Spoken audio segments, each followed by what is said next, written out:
25 तारीख को, 25 मार्च को, और इसका असर 12 घंटे पहले से और 12 घंटे बाद तक बड़ा शिद्दत से होता है। तो ये आप कर लीजिएगा।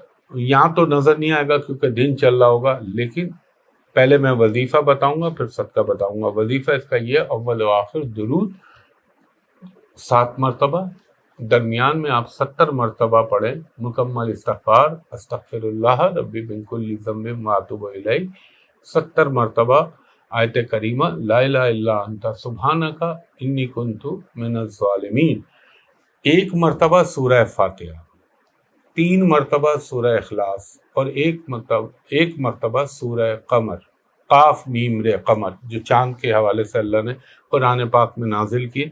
ये पढ़ लें तो सुभान अल्लाह। बहुत सारे ऐसे लोग होंगे जिनको सूरह कमर नहीं आती होगी, हो सकता है, इसकी पॉसिबिलिटी है, लेकिन सूरह फातिहा और सूरह इखलास तो आती होगी, उसके बगैर तो नमाज ही नहीं होती। तो फिर ऐसा करें, 7 मरतबा सूरह फातिहा और 7 मरतबा सूरह इखलास यानी कुल हुवल्लाहु अहद पढ़ के अल्लाह से दुआ कर लीजिए कि अल्लाह, वैसे भी रमज़ानुल मुबारक है, ये फिर मुसलमानों के लिए एक अल्लाह का करम हो गया। तो आप ये पढ़िए और अल्लाह से दुआ कीजिए कि अल्लाह ताला इसके बद असरात और ये तेरी निशानियों में से जो निशानी ज़ाहिर हो रही है उससे हमको महफूज रख। एहतियात क्या करनी होती है? एहतियात इसमें ख़ास तौर पर प्रेग्नेंट औरतें, जो हामला औरतें, उनको बड़ा ख्याल रखना चाहिए। कम अज़ कम वो पिछले अगर 12 घंटे नहीं तो 7 घंटे पहले से और अगले 7 घंटे तक एक जगह पे रहे। कैंची, छुरी, ये चीज़ें ना किया करें। बहुत सारे आपको लोग मिले, अरे इन चीज़ों से कुछ नहीं होता, तो फिर उनसे पूछे ना ये क्यों होता है दुनिया में। अल्लाह के करम से तौबा करके बोलो, मेरी कोई औकात नहीं है सिवाय अपने, मेरा पास मेरे अल्लाह का करम है और मेरे पंजतन पाक का सदका। बड़ी बड़ी नॉलेज धरी रह जाती है। जो बातें बोलता हूँ जिस हवाले से भी, जिसके लिए थोड़े अरसे में नज़र आती है ना आपको, तो होती है ना चीज़ें अल्लाह के करम से। और एहतियात हामला औरतों को करनी चाहिए, उन लोगों को करना चाहिए जिनको एपिलेप्सी यानी मिर्गी के दौरे पड़ते हैं, मिर्गी के मरीज़ जो होते हैं उनका ख्याल रखें। पागलपन के जो मरीज़ होते हैं उनके दौरों में शिद्दत आने लगती है, और इस दौर में एक लम्हा ऐसा आता है जहाँ पे हशरातुल अर्ज़, कीड़े, सांप, बिच्छू, ये आपको नज़र आएंगे, इनकी मूवमेंट नज़र आएगी जहाँ इनकी जगह होती है।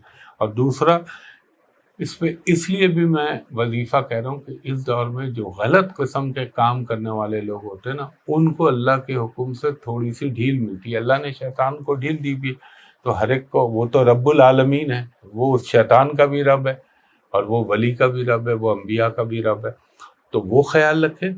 और इसका सदका क्या करें? इसका सदका देखें, सबसे अच्छा जो सदका है वो तो आप ये कर लें, अगर आप कर सकते हैं कि आप एक सफ़ेद जोड़ा लट्ठे का हो, या लॉन आजकल जो पतली होती है, जो वो ख़रीद के किसी मस्जिद के इमाम या मुअज्जिन को देते हैं, जो अजान देते हों या जो मस्जिद में नमाज पढ़ाते हों। वैसे भी ईद आ रही है तो एक ही जगह 2 जोड़े बना के दे दें। अच्छा, जो ये नहीं कर सकते वो क्या करें?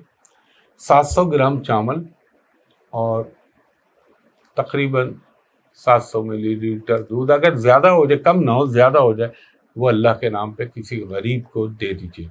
अब बहुत से ऐसे हैं जो बोलेंगे हमारे लिए ये मसला है, तो भाई मुट्ठी भर चावल उठा लें, मुट्ठी भर, और वो अपने हाथ से परिंदों को डाल दें, चींटियों को डाल दें।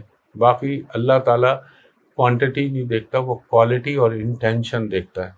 तो ये हो गया सदका, ये हो गया वजीफ़ा।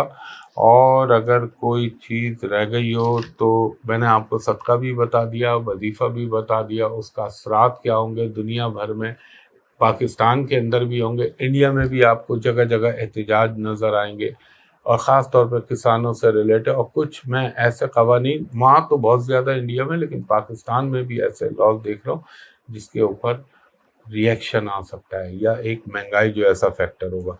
तो ये हो गया चैप्टर कंप्लीट।